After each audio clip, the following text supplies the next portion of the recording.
Dear friends, topic for today is how to check whether the Microsoft Edge is up to date or not. Okay.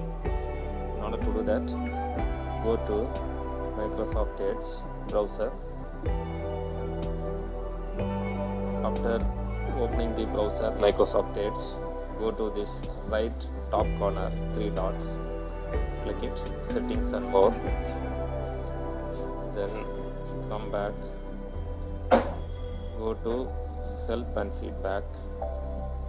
In that, come down, click about Microsoft Edge, click it. So it is checking for updates, but in my case I have updated the Microsoft Edge, so it is up to date. If it is not updated, it will show that you need to update. So at that time you can click it and then update it. So this is a procedure how to check whether the Microsoft Edge browser is up to date or not.